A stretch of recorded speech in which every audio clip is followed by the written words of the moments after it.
Breaking news, breaking news, breaking news.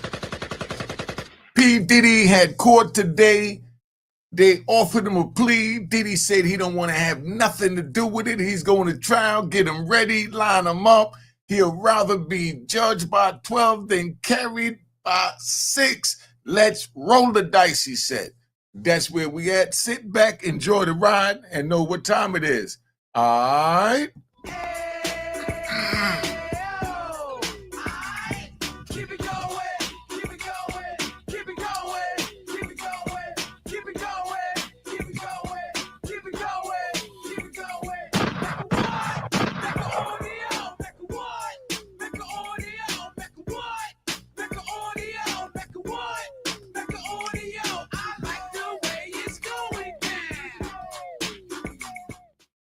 All right, let's keep it moving. All right, now, P. Diddy went to court today. We're going to play this out so you can hear what happened in court. Y'all put it in the comments what y'all think about how P. Diddy handling this, and we're going to keep it moving. Something came up today about a defense, right? Something, the swinger defense? Yeah. Is that give us an idea of, you talked about consensual sexual relations, which I think is going to be their main argument, that all of this was on the up and up, but what is the swinger defense exactly, if I'm understanding correctly? Yeah. That's just saying that he was a swinger. He knew what time it was. He wanted to get his rocks off, and he paid for, professional service that was legal and, tested and clean and everything else. That's basically what he's saying. Okay, let's keep it moving. It seems like that was something that Mark Agnifilo just kind of put out there, really. Okay. It was when the judge was addressing the motion to preclude evidence, which the judge did grant. And this was a government motion, by the way. And it was about other couples who, bring in escorts into their private endeavors. And the defense says, though, that it's relevant just about the intent of this. See, basically he's saying everybody do it. Everybody bringing escorts. Everybody in our circle, this is what we do, but you're holding me responsible for what we all do, and we don't know it's criminal. So as long as we don't know it's criminal, we're not breaking the law, even if it's criminal. Because you have to know that you're breaking the law. That's why, because we riding.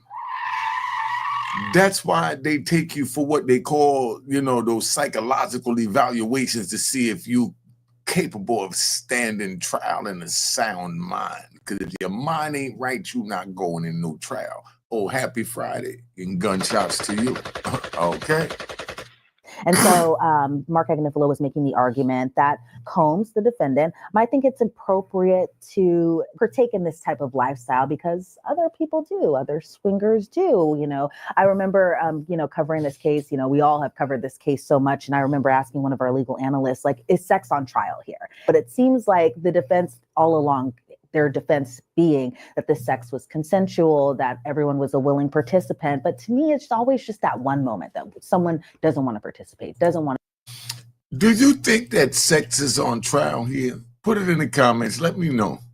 Be a part of it. But that makes it kind of the grounds of a little gray area here where I'm sure jurors will have to weigh in this decision. But as far as just the swingers go, Mark Agnifilo kind of made it clear that Diddy was a part of this lifestyle. It's not unusual for him to hire escorts. Other people do it. Other couples do it. And so the defendant may have not thought that this was criminal behavior. Didn't I tell you? This is what I find interesting about it, right? First of all, he is not steering away from the idea of the freak-offs. They seem to be saying, these were called freak-offs. We're going to call them freak-offs, but they're not illegal. Yeah. But one of the charges he faces is transportation to engage in prostitution. If he's saying, I hired sex workers, but if he's transporting them and paying for them, I feel like it's going to be very, very difficult to argue he's not guilty of that charge. We talked last time about how he tried to get it dismissed from the case, basically saying it's a racist charge, but it's going in. Yep. So I'm curious to see about that. Okay, a lot more to get into about what happened here. Something about a medical procedure. Let's start there. I hadn't heard anything in the prior filings about a medical procedure. Was this about Diddy, or was this about one of the alleged victims? Talk to us about that. So initially, I was kind of thrown off by that as well too. We're like a motion about a medical procedure. I was like, oh, does Diddy have to go through surgery in the middle of trial? That's where my mind went to. But pretty much, it was a government motion that was granted. I just want to go ahead and spoil that there. But the government argues that they want to put in evidence of coercive control. They say it kind of goes to the whole consent issue. Obviously, that's going to be a big issue when it comes to trial. They say that as far as the medical procedure, which by the way, they didn't specify what the particular medical procedure was, or even what victim it had pertained to, alleged victim it had pertained to. But the government argues that it goes to the harm of this type of sexual activity. They say that it's relevant to the sex trafficking charge. Again, unclear what the procedure is, but they say that the procedure was a result of the sex trafficking claim. And so they're going to confirm more particularly about this in the next hearing, which is next week. But for right now, the judge did grant that motion. Again, I have no idea what it is, but it sounds to me it could be one of these alleged victims who say, I mean, maybe I was forced into this sexual event, this sexual episode, and I had to maybe get an evaluation of some sort. I mean, that's a possibility, but that's interesting because that's the first time I think I've heard and you've heard about a medical procedure. And even in the indictment, they're laying out, the maybe IV fluid. Yeah, exactly. The IV fluids that were laid out in the indictment. Oh, that's interesting. So, maybe it is also kind of pertaining to just how hard allegedly participating in these events that you don't want to even participate in the first place, what it does to your body. And it looks like that'll be a topic of discussion. Because they talk about prolonged sexual activities, drug use. So again, we won't guess what it is, but we'll see. Okay. I want to move on to a big issue. And I'm going to lay out a little bit of the context here, and then I'm going to jump back to Elizabeth. But this pertains to the infamous 2016 footage of Combs allegedly beating Cassandra Ventura in a hotel hallway, more specifically the Intercontinental Hotel in Los Angeles. And we believe Cassandra Ventura is victim one in the indictment. And the prosecution wants to introduce this evidence to prove sex trafficking, that there was a sex worker in that hotel room from which Ventura was escaping, the evidence of the infamous freak-off, or one of the freak-offs. And again, let me lay this out, what the arguments are. So in a previous filing, Combs has been trying to have this evidence excluded from trial. Obviously, he doesn't want a jury to see this.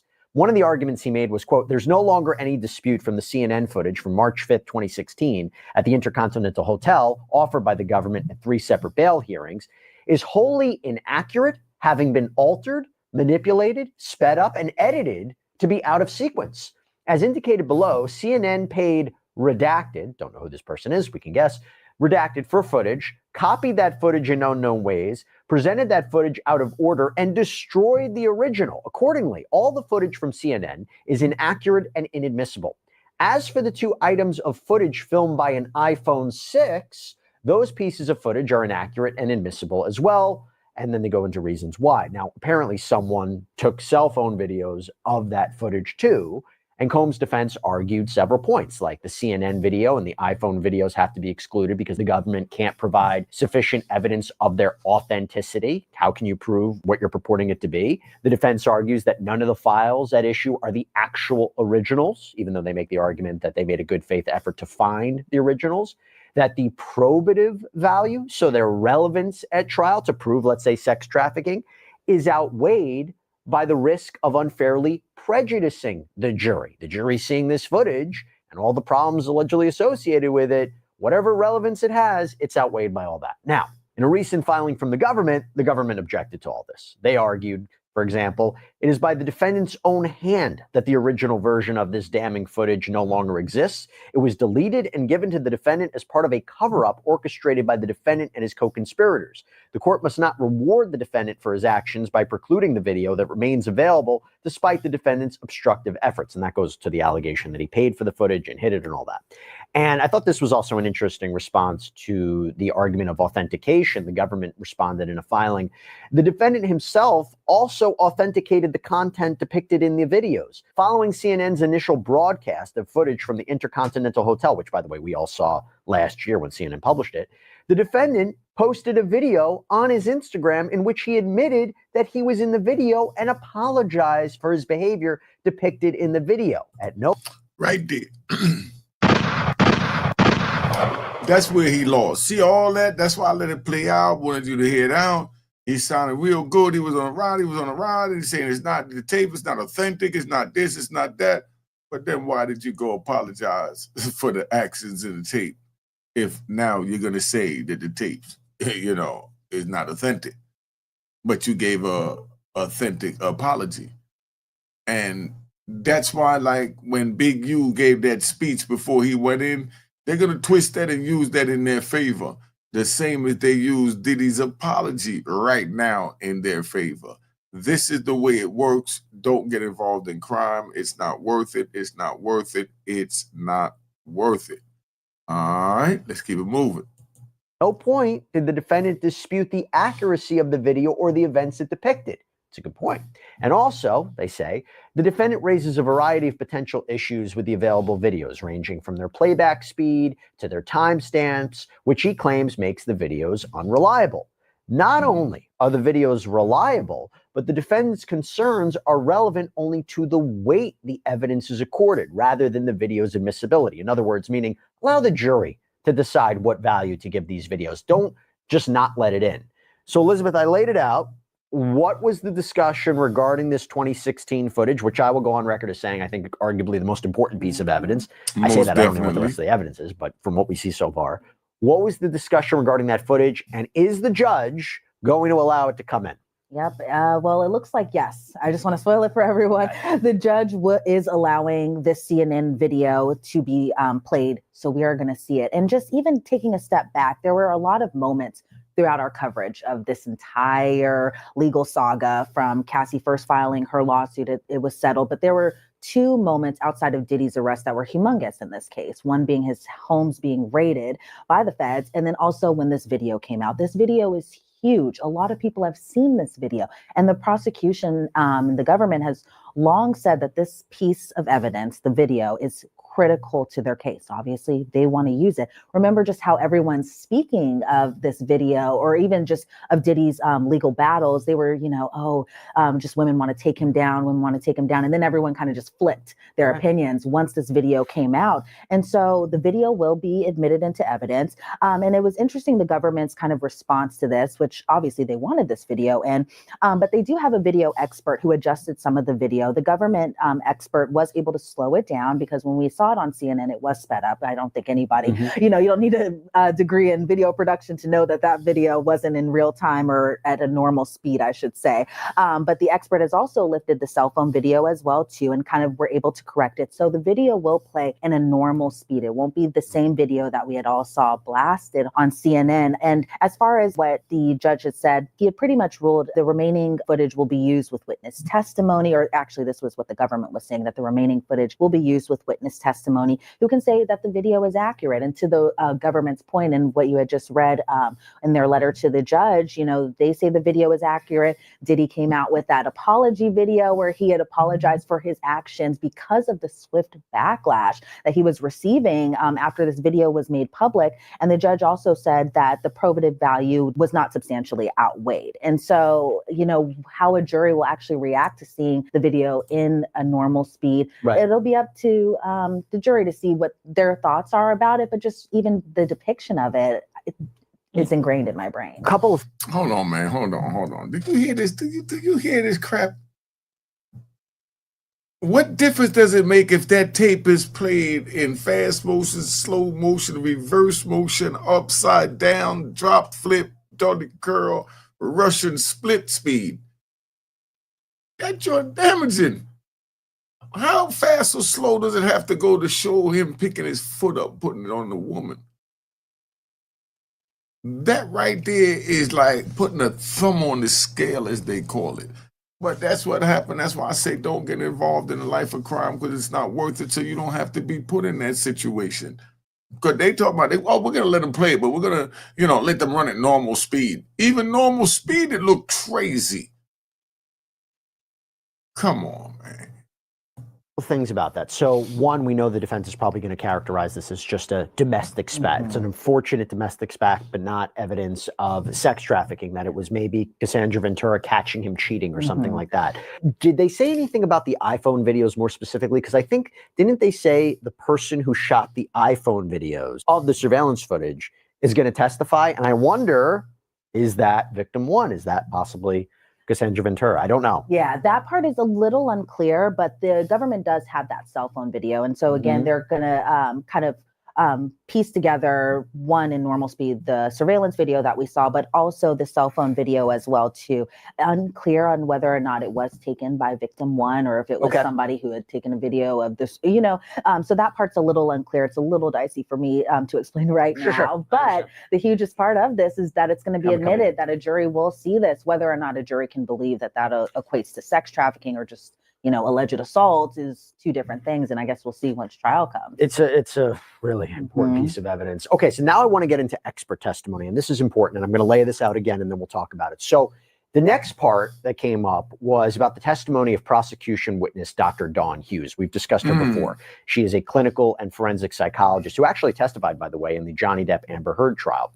The defense objected to her testimony. In fact, here's how the prosecution described what her anticipated testimony would be like. And this is from a recent filing. The following includes the anticipated opinions the government expects Dr. Hughes will offer regarding sexual abuse and victim responses to sexual abuse, coercive control, coping strategies during and in relation to sexual abuse, delayed disclosure and memory of sexual abuse. All important to understand maybe why the alleged victims did or did not do what they did in this case.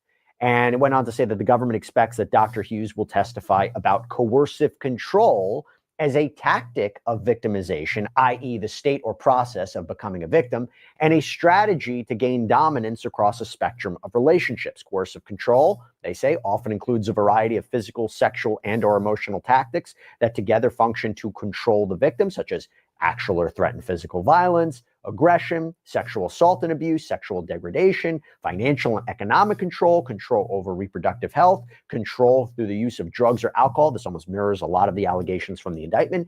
And in another recent filing, the prosecution said, quote, Dr. Hughes is expected to testify that interpersonal violence is violence or abuse committed between individuals, including rape, sexual assault, sexual harassment, or intimate partner violence, among others, and also refers to dynamics related to coercion and emotional abuse that may not necessarily involve physical violence as commonly understood. Dr. Hughes will not purport to explain what coercion is under the law applicable to this case. Rather, she will explain the concept of coercive control as understood within academic literature and within the practice of psychology. Throughout her testimony, Dr. Hughes will make clear that the terms she uses and the concepts she explains are all used within the field of psychology and are not legal terms or definitions. The reason that's important is because the defense objected to this. And in one of their filings, they said, Hughes also proposes to testify about what coercion means in the context of her discussion of the concept of coercive control. And her definition is different from the legal definition. According to Hughes, coercive tactics can include not just violence and threats, but a variety of other subtle tactics, including ostensibly positive behavior such as rewards, positivity, affection, normalcy, which can create emotional attachment and psychological dependency. According to her, anything counts. That's what the defense said.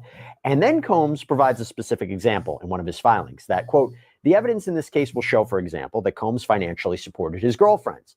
That does not count as coercion under the legal definition, but it would count under Hughes' definition. Suppose the evidence shows that after a fight, Combs apologized, expressed love, and bought his girlfriend a gift. That would not count as coercion under the legal definition, but it would count under Hughes' definition.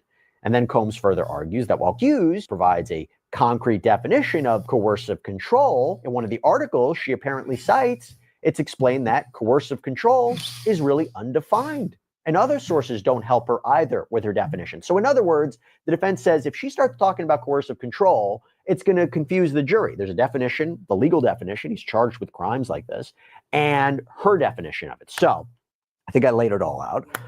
Elizabeth, what was the discussion on Dr. Dawn Hughes, coercive control, interpersonal violence, and what was the decision? Now, that's real deep because what they're saying is that the doctor have her version of what control mean, and then the law has its version of what control mean, and that they don't feel she should be able to testify and in front of the jury and speak on her definition of it because the legal definition is what he's charged with, and that will confuse the jury if they was to allow her to testify about her definition of control. All right. So it was granted in part and denied in part. So pretty much the judge ruled they cannot talk about coercive control. Okay. That will be out when it comes to her testifying. And she can also not testify about the intent/motivation of abusers. Okay. And so what was granted, though, is that she can testify about delayed disclosure. She can also testify about memory issues. And we've seen it a lot in other cases where there are victims who have, delayed in disclosing what they went through, either with, a partner or even just in general from their. In other words, she could justify why someone say that they forgot for 25 years, 30 years, 50 years. That's what they're saying that she could testify to. Or alleged perpetrator. We've seen that before. And so to me, I'm not surprised that the judge ruled that way. He seemed to be fair in both sides, kind of being respectful, just to kind of make sure that nothing bad happens once this case actually starts. But in terms of interpersonal violence, the judge did say that the jury can understand what abuse is. The jury aren't too into the weeds to not understand what this means. You don't need an expert. Exactly. You don't need an expert to tell you. And so the judge, by the way, will monitor these lines very, very strictly. So there's not a lot of distracting sidebars. There's not a lot of moments where we have to, for example, start court late or something like that so they can argue about these types of things. So it seems like the judge, especially once Dr. Hughes gets on the stand, will be very strict in monitoring what can be said and what can't be said. But for now, it looks like no coercive control. We won't see those words uttered out of Dr. Hughes's mouth. No intent about or motivation of abusers, but can testify again about delayed disclosure and memory issues. And that's important, right? Because a juror member could say, well, wait a minute, if she really was attacked or was a victim, why didn't she report it? Why didn't she go to the police? There you go. There's some, yeah, and our understanding has changed. And sometimes you do need an expert opinion about that. Okay, now I want to move on to this other thing. We talked about this last time. There's a lot of discussion about whether or not the prosecution can introduce evidence of uncharged acts, like alleged sexual assaults committed by Combs, allegedly committed by Combs. Yeah, those are called overt acts. From back in the day in this case. What did the judge say about that? Or what did the government say about that more specifically? Yeah. So it was a defense motion. And so the judge granted it, but absent the door opening. So if someone opens the door, they can go ahead and talk about it. Because the defense said it was so unfair to bring in all of this other stuff to prove the federal crimes. I mean, you're talking, they actually objected and said they would have to do all of this research. It'd be like a mini trial within a trial. Yeah. It's overly prejudicial. So what, in terms of, when you say open the door, you mean if the defense does something or Combs takes the stand, then they might be able to introduce it? What else did we learn? So yeah, in a previous filing, the government said that at this time, the government does not currently intend to offer evidence of redacted unless the defense opens the door to these types of topics at trial. So for example, if the defense were able to or argue through opening statements or cross-examination that the defendant has never engaged in acts of violence, has never engaged in obstruction, or has never possessed a gun, then the government may ask the court to consider admitting certain evidence to redacted to respond to those arguments or areas of cross-examination. So again, if the door is open, then it seems like that's a whole nother story for a whole nother day. But somebody just has to open that door, and that could happen just at a blimp of a moment. Yeah. So we'll see how that plays out. Defense has to be careful about what they say. All right, now there was a lot of stuff about charts, right? Yeah. And the way I understand it is, right, the government wants to introduce charts because there's so much evidence, travel records, hotel records, financial records, phone records, text messages, emails, photographs. They can't go one by one, right? So if we can have an expert talk about a chart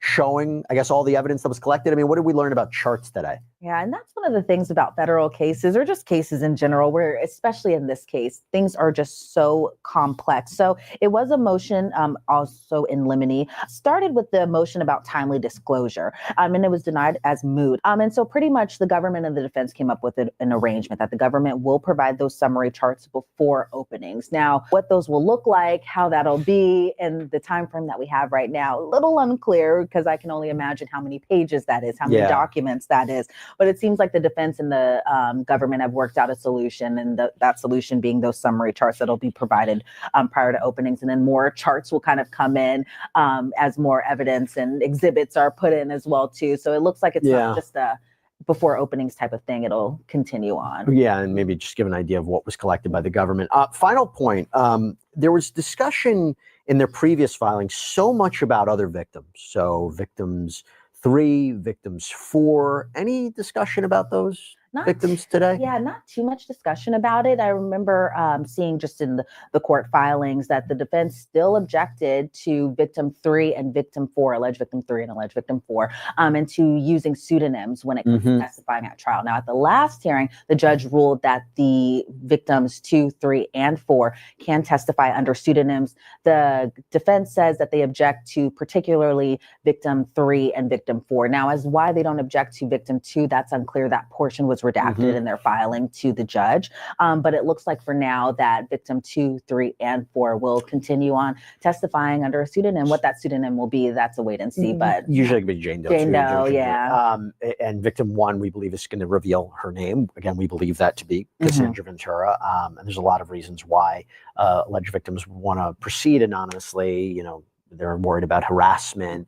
They're worried about their safety. And if some are like possibly known figures who have gone on podcasts and talked about their time with the defendant, then I can understand why they'd want to go under a pseudonym too. And Jesse, one more thing I do want to mention is that there was a moment in court today where there were issues coming up just about the indictment, specifically the defense questioning how the grand jury voted when they did their proceedings. And so, and by the way, you mean like the new indictment? Yeah, the new indictment, because there's been three superseding indictments from the one we first got back in September.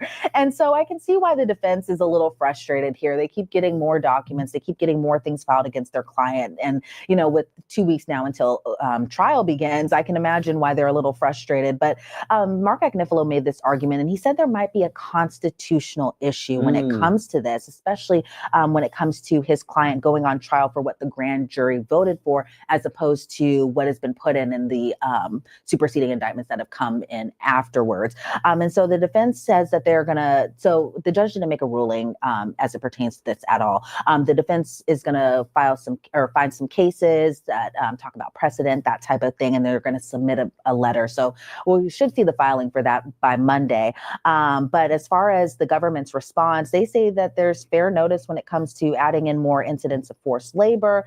They say that as far as their argument goes, a bunch of records have come in that might not appear initially, that once they kind of dive into it more, they're able to add in more information into these documents.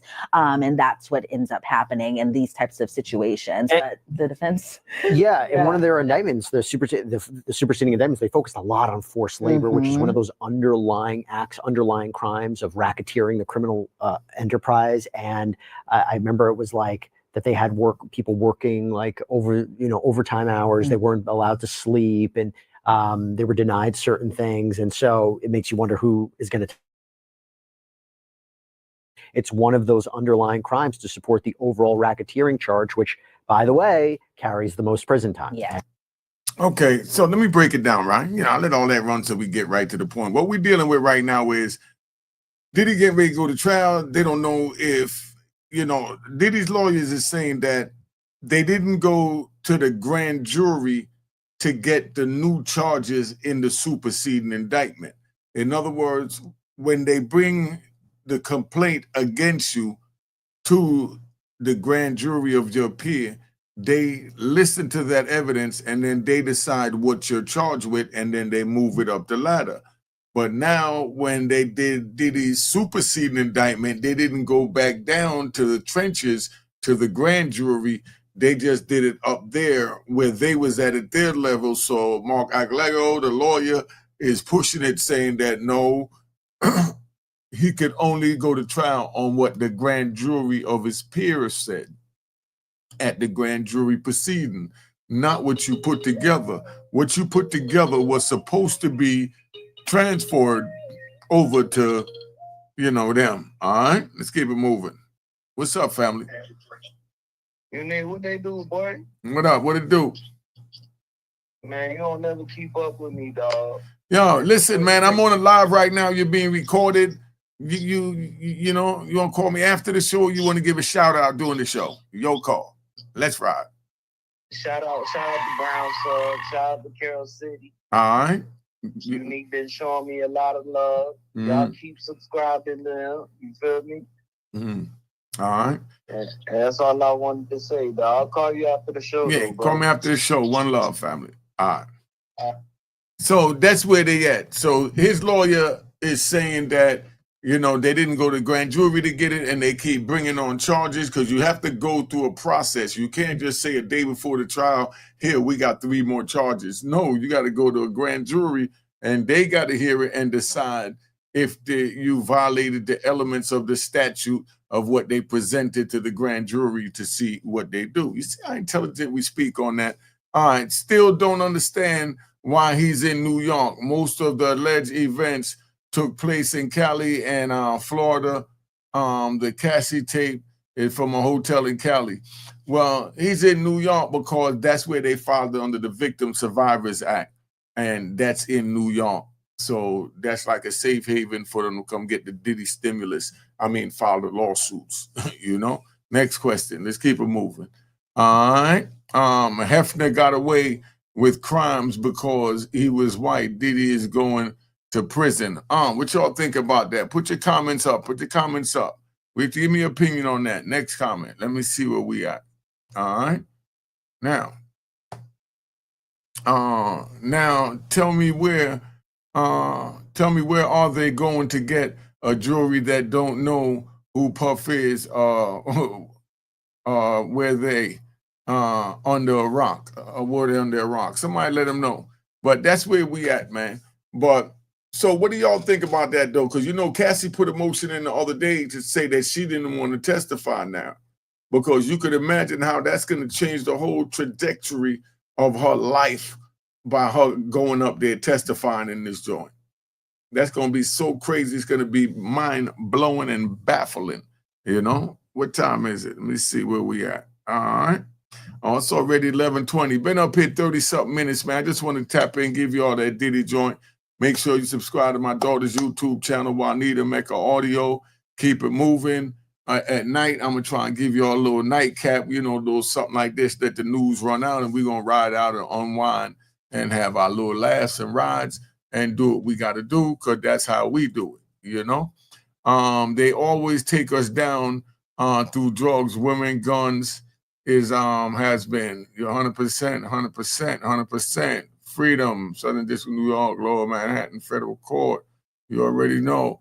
All right, so now we're about to tap out, man. Been up here long enough and know that crime don't pay, but I like my outro. Cheers, cheers, the crime, the crime, the crime, the crime, the crime.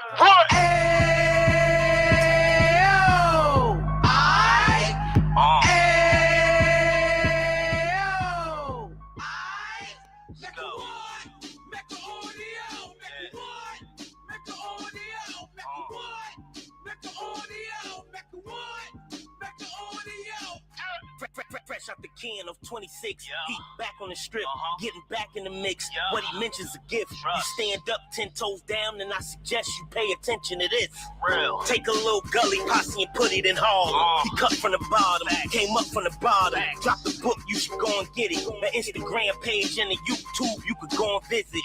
Then you could consider yourself LinkedIn. Sit front row and get Jews from a kingpin. How he went through it, so you ain't gotta go do it. Did not pay attention would be stupid. Talking about a man that probably put your grandfather on. Probably the reason that him and your grams got along. A man that generated millions on the block, did his time, never squilling to the cops, make an audio.